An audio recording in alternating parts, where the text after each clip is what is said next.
Hello friend, power plant technical knowledge में आपका स्वागत है। पावर प्लांट टेक नॉलेज की जुड़े रहने के लिए चैनल को सब्सक्राइब करो और बेल आइकन को प्रेस करो ताकि हमारा वीडियो सबसे पहले आपके पास पहुंच सके। तो फ्रेंड, आज हम लेकर के आए हैं boiler efficiency by direct method. Boiler की इफिशियंसी कैसे निकालते हैं, बॉयलर की इफिशियंसी क्या होता है, बॉयलर इफिशियंसी हम को क्यों निकालने की ज़रूरत है, आज इस वीडियो में हम पूरी डिटेल में मैं आपको एग्जांपल के साथ दिखाने वाला हूं कि बॉयलर की इफिशियंसी कैसे निकाली जाती है और उसे निकालने के लिए कौन कौन सी वैल्यू हमें चाहिए होता है।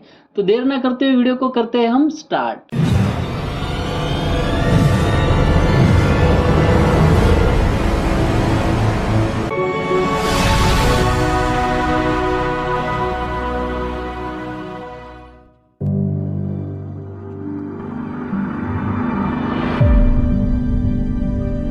तो बॉयलर की इफिशियंसी निकालने के लिए दो मेथड होती है, एक डायरेक्ट मेथड होती है और दूसरी जो होती है वो इनडायरेक्ट मेथड होती है।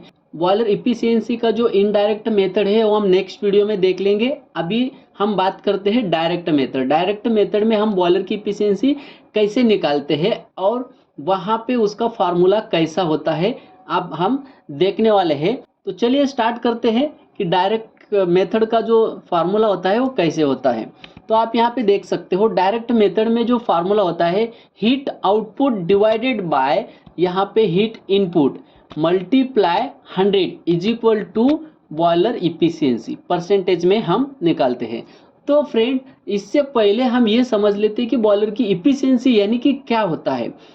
किसी किसी बंदे को ऐसा पता होता है कि बॉयलर कितनी स्टीम बनाता है, उसकी कैपेसिटी कितनी है। तो फ्रेंड, नहीं, वैसा नहीं होता है इफिशियंसी। बॉयलर की इफिशियंसी का मतलब ये होता है कार्य क्षमता, यानी कि अगर 20 टन का बॉयलर है तो कितनी जल्दी स्टीम बना के देता है वो डिपेंड करता है, वो उसका कार्य क्षमता है।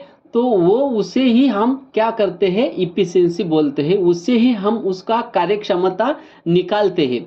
तो मैक्सिमम हीट ऑब्जर्व करके मैक्सिमम स्टीम हमें जनरेशन करके देता है, उसी कार्य क्षमता को हम इफिशियंसी बोलते हैं। तो आगे बढ़ते हैं। अभी मैंने आपको यहाँ पे डायरेक्ट बता दिया heat output divided by heat input multiply by 100 is equal to boiler efficiency. तो फ्रेंड, आपको ये समझ में नहीं आया, मैं समझ सकता हूँ, मुझे भी पहले ये समझ में नहीं आया था। तो हम थोड़ा सा इसके अंदर घुस करके देखते हैं कि heat output divided by input यानी कि बॉयलर में हीट आउटपुट क्या है और इनपुट क्या है उससे भी हम देखेंगे, और हम उस बॉयलर का इफिशियंसी कैसे निकालते हैं इस फार्मूले में हम वो वैल्यू डाल करके इफिशियंसी निकाल के भी देखेंगे। बहुत ही सिंपल फार्मूला है फ्रेंड, लेकिन आपको ये प्रॉपर समझना होगा। अगर एक बार आपको ये फार्मूला समझ में आ जाए तो आप किसी का भी, कौन से भी बॉयलर का भी आप इफिशियंसी यहाँ पे निकाल सकते हो। तो चलिए देखते हैं कि यहाँ पे हीट आउटपुट में क्या आता है। तो बॉयलर के अंदर हीट आउटपुट में टोटल स्टीम जनरेशन होता है, यानी कि हम जो स्टीम बनाते हैं बॉयलर के अंदर वो आता है। और उसके बाद एंथैल्पी ऑफ स्टीम टेम्परेचर, यानी कि स्टीम का जो प्रेशर होता है उस प्रेशर के ऊपर उसका टेम्परेचर कितना होता है, उसके अंदर हीट कितनी होती है, यानी कि उतना प्रेशर बढ़ाने के लिए उस स्टीम को हमने कितना टेम्परेचर दिया, उस वो जो स्पेसिफिक हीट होती है वो उतना प्रेशर में वो होल्ड होती है, उसी को हम बोलते हैं एंथैल्पी। तो enthalpy of steam temperature, hope आपको ये समझ में आया होगा। अगर नहीं समझ में आया तो आगे आपको ये समझ में आ जाएगा कि एंथैल्पी ऑफ स्टीम टेम्परेचर क्या है। तीसरा जो है यहाँ पे enthalpy of feed water temperature, यानी कि हमारा बॉयलर के अंदर जो भी वाटर हम लेते हैं उसका जो टेम्परेचर होता है वो हमने नहीं बनाया, उस टेम्परेचर को हमने हीट नहीं दिया है, वो ऑलरेडी हमको मिल रहा है, यानी कि बॉयलर में उसका हीट नहीं बढ़ा है। तो उस फीड वाटर टेम्परेचर जो होता है वो फीड वाटर टेम्परेचर हमें माइनस करना होता है, यानी कि हम जीरो से लेके जितना हमें बॉयलर में हीट की रिक्वायर्ड है, जितना हमें टेम्परेचर रिक्वायर्ड है, वो हम डायरेक्टली यहाँ पे क्लियरली कट यहाँ पे हम ये कंसीडर करते हैं कि बॉयलर के अंदर कितनी कार्य क्षमता है हीट बढ़ाने के लिए, स्टीम जनरेशन करने के लिए। जो भी हमारा सुपर हीटेड स्टीम होता है, सैचुरेटेड स्टीम होता है, तो वो कार्य क्षमता कितना है, इसलिए हमें ये फीड वाटर का जो टेम्परेचर है एंथैल्पी वाला ये माइनस करना होता है। तो आगे कैसे माइनस करना है आपको ये भी समझ में आ जाएगा। तो हीट आउटपुट हमने देख लिया। अभी हीट इनपुट में क्या आता है ये देखेंगे। हीट इनपुट में आता है टोटल फ्यूल कंजप्शन। तो यहाँ पे जो हमारा फ्यूल कंबक्शन होता है उसके अंदर हीट होती है, तो हमारा जो इनपुट यानी कि हम जो लेते हैं स्टीम जनरेशन करने के लिए फ्यूल, वो हमारा हो गया इनपुट यानी कि हीट इनपुट।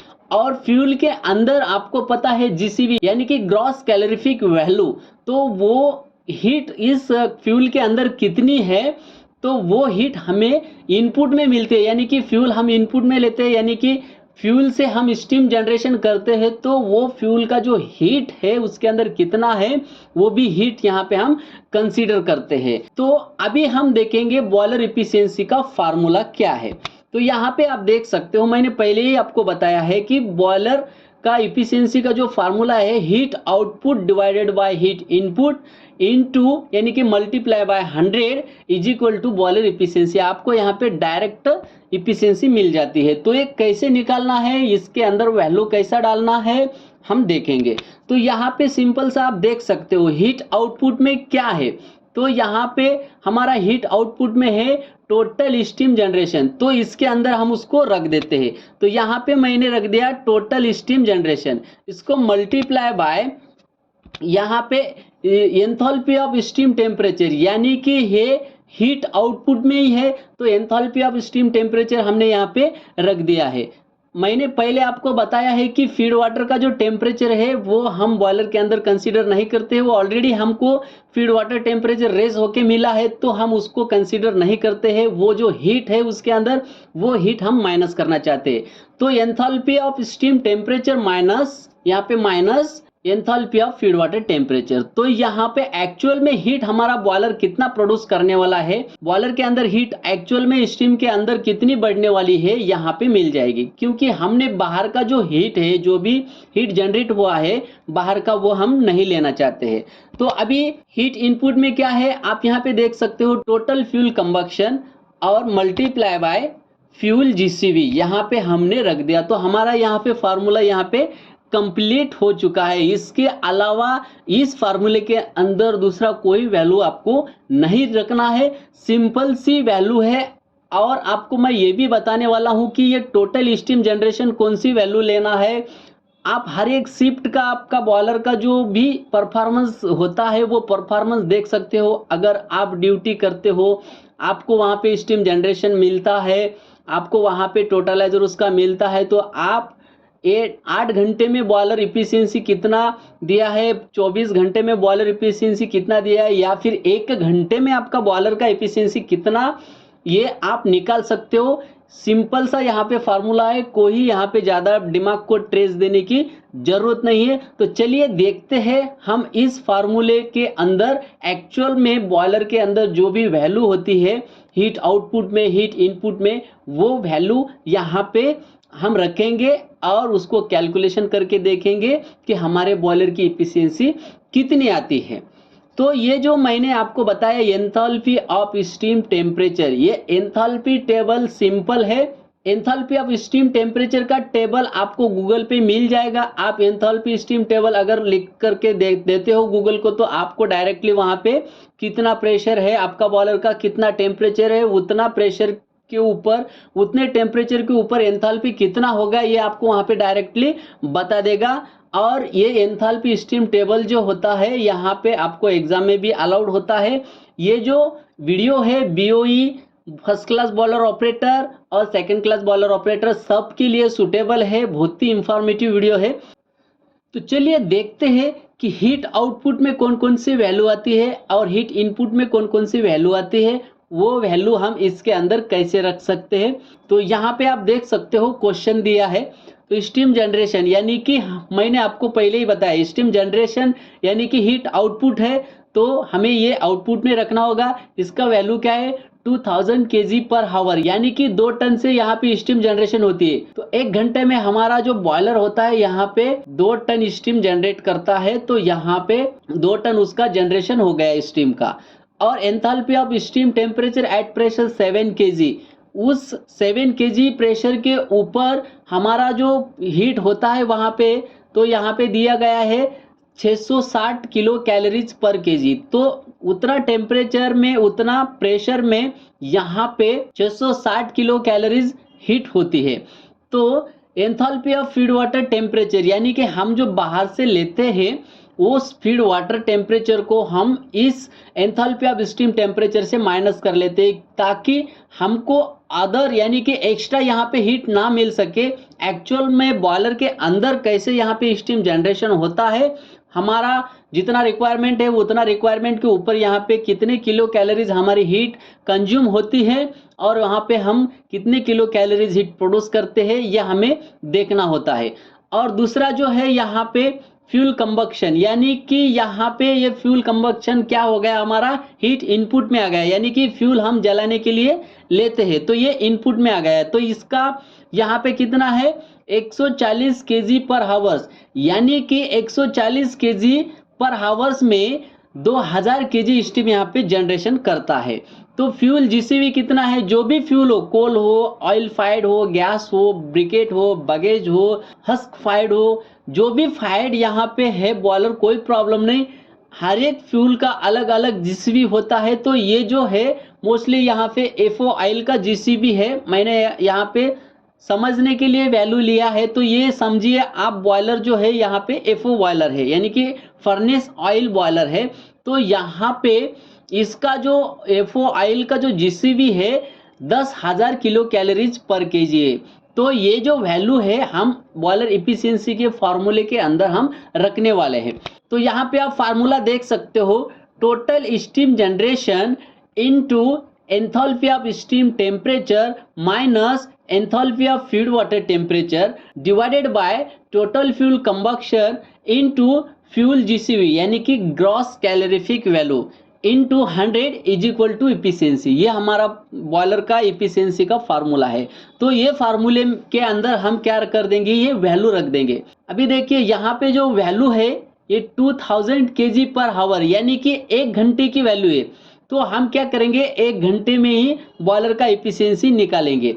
तो 1 घंटे के अंदर बॉयलर की इफिशियंसी कैसे निकलती है ये आप यहाँ पे देखेंगे। आप चाहे तो इसको मल्टीप्लाई करके 24 घंटे का भी इफिशियंसी निकाल सकते हो, 8 घंटे का भी इफिशियंसी निकाल सकते हो, ये एवरेज इफिशियंसी होती है। तो यहाँ पे हम 1 घंटे में निकाल लेंगे, कोई प्रॉब्लम नहीं। आप जो जितना घंटे का आपको निकालना है इसको मल्टीप्लाई उतना घंटा कर दो, कोई प्रॉब्लम नहीं, वही सेम वैल्यू यहाँ पे रहने वाली है। तो देखते हैं कि सबसे पहले टोटल स्टीम जनरेशन हम यहाँ पे रखते हैं।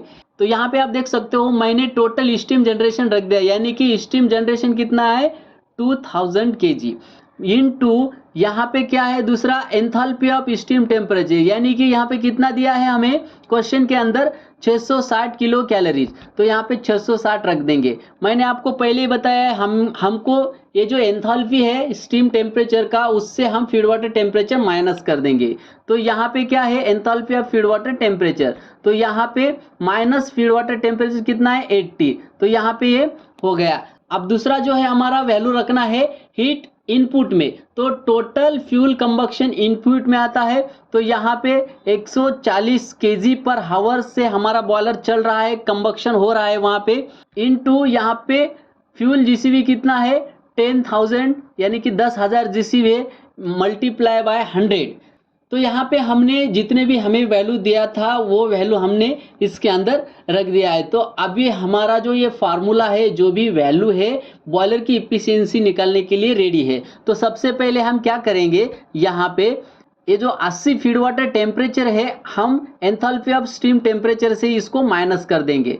तो ये 2000 यहाँ पे ले लेंगे, इनटू इसका माइनस कर देंगे। तो यहाँ पे माइनस करने से कितना आ गया 660 से 80 हम निकाल देते हैं। तो यहाँ पे 580 यहाँ पे वैल्यू आ जाता है। 2000 को यहाँ पे हमने डायरेक्टली नीचे ले लिया।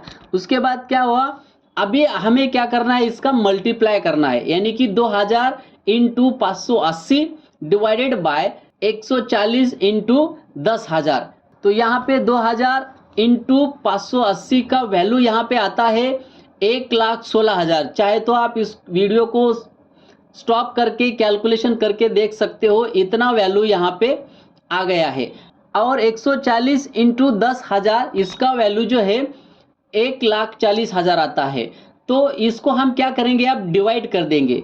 116,000 डिवाइडेड बाय 14 4 टाइम 0, तो यहाँ पे इसका आंसर आता है 0.828571428557। तो ये वैल्यू को हमें क्या करना है, मल्टीप्लाई बाय 100 से करना है।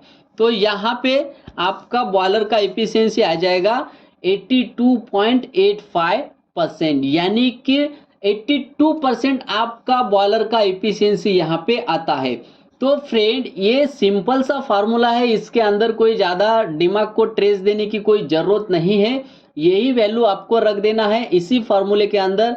आपको सिंपल सा ये फार्मूला यहाँ पे याद रखना है, total steam generation into enthalpy of steam temperature minus enthalpy of feed water temperature divided by total fuel combustion और इनटू फ्यूल जीसीवी, यानी कि ग्रॉस कैलोरीफिक वैल्यू, जो भी फ्यूल वहाँ पे होता है उस फ्यूल का जो जीसीवी होता है ग्रॉस कैलोरीफिक वैल्यू, वो वैल्यू यहाँ पे डाल देना है। ऐसा नहीं कि मैंने आपको 10,000 ये बताया है, ये यहाँ पे 660 यहाँ पे किलो कैलोरीज उसका ये बताया, हो सकता है अलग अलग टेम्परेचर, अलग अलग प्रेशर, अलग अलग कैपेसिटी के ऊपर अलग अलग वहाँ पे एंथैल्पी मिलती है आपको।